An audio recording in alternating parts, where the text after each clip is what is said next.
The moment. Looking at the sky for June 11th, the atmosphere is jittery, electric, and heavy with the weight of decisions made.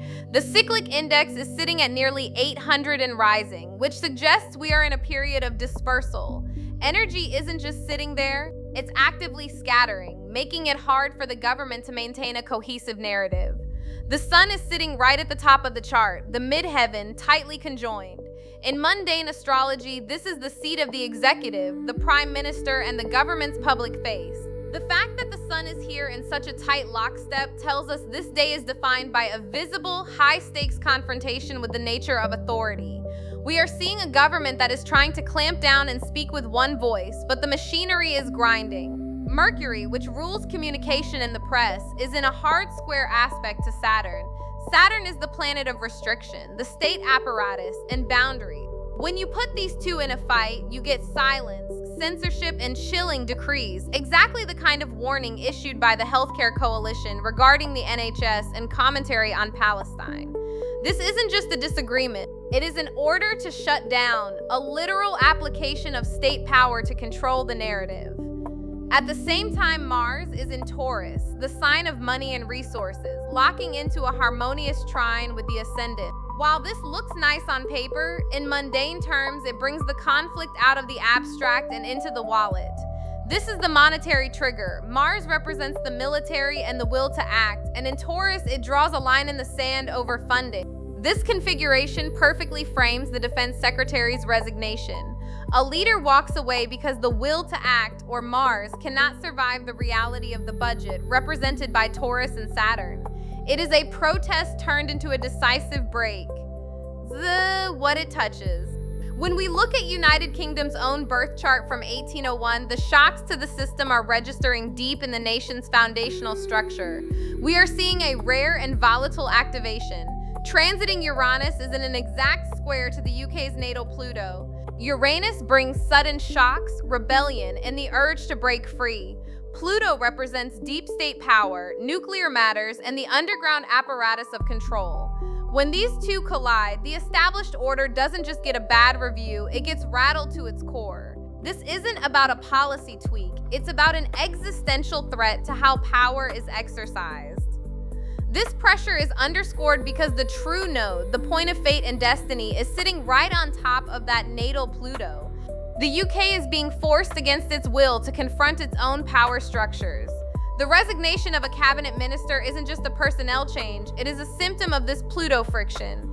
The government is being torn between its old identity and a new unstable reality. There is also a frustrating disconnect between the government's words and its actions, shown by transiting Mars making a quincunx adjustment to the UK's natal Mercury. The quincunx is an aspect of lack of alignment. Things don't fit together. The government says one thing about national security and strength, signified by Mercury, but the physical reality of the budget and resources, signified by Mars, forces a correction. The crackdown on illegal migration in Northern Ireland speaks to this Saturnian desire for borders and control, but the Uranus energy suggests these measures will provoke sudden, unpredictable reactions rather than orderly solutions.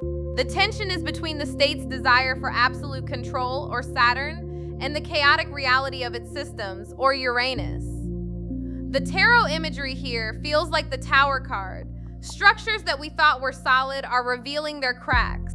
It isn't pretty, but it is necessary for the truth to come out. How it rolls forward. The weeks following this event will not see a return to calm. The planets are moving into cardinal signs, Aries and Cancer, which are initiators of action. We are in a door-opening phase, not a door-closing one.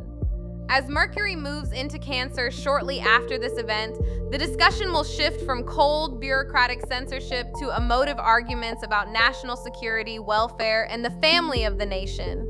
The government will likely try to double down on protective measures in Cancer in response to the cracks exposed by the Defense Secretary's exit.